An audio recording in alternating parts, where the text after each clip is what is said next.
Alright, in the meantime, just after I got off filming the last little bit, some parts came in.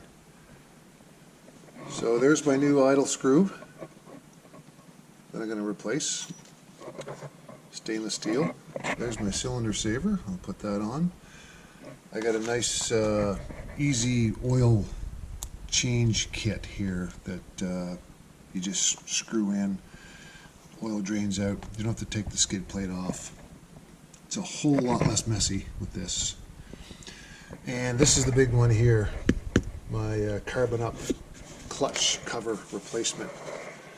This thing is pretty much next to bulletproof.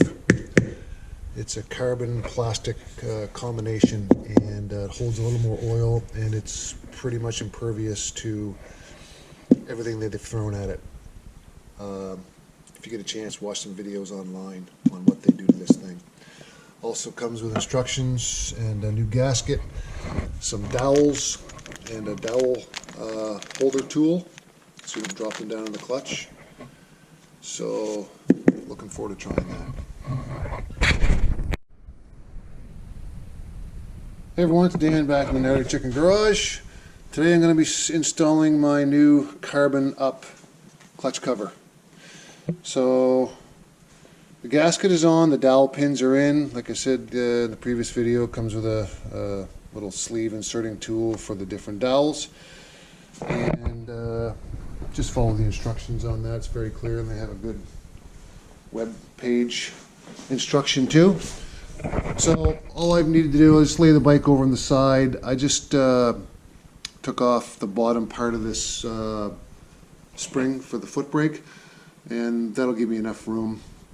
You may have to, some people take the brake right off and loosen it up and just hang it down, but I don't think I need to for this. So I'm going to start taking this stock cover off and putting on the new cover.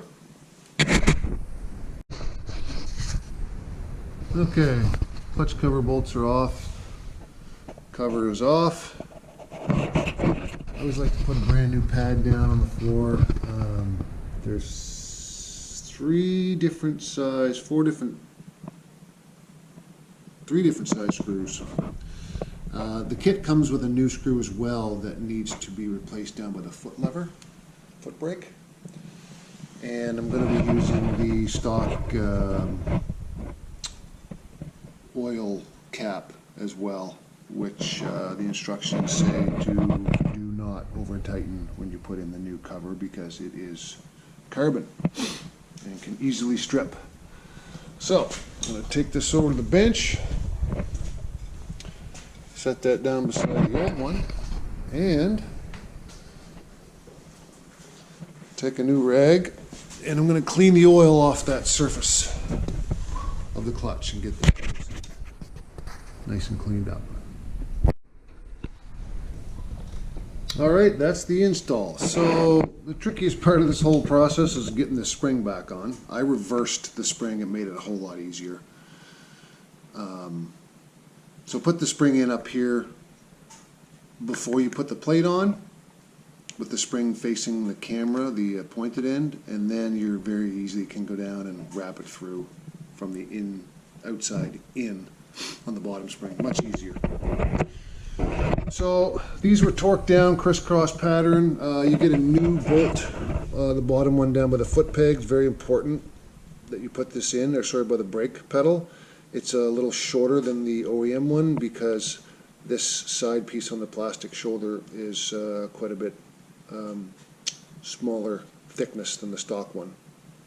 So instructions are pretty simple. They also say be careful when you're putting the OEM cover oil filler cap back in to not over torque it at all. It's plastic on plastic, so it starts to thread in quite easily, and then it gets, it's plastic, right? So I just finger tight. It'll probably swell a little bit when it gets hot, so I didn't go very tight. There is a rubber O-ring there, so be careful, don't torque these down because you will strip the threads on them. These are supposed to be next to bulletproof, and I've also read, I haven't confirmed yet, they're supposed to add a little more oil, but that's yet to be determined. So that's the install, very simple.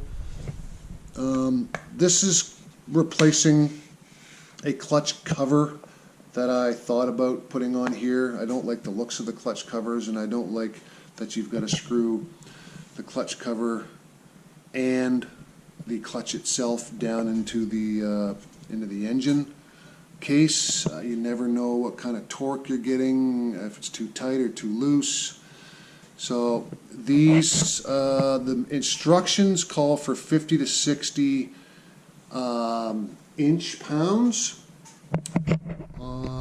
Online on their website they say anywhere from 80 to 90 inch-pounds. So that's quite a discrepancy. I put it at 60.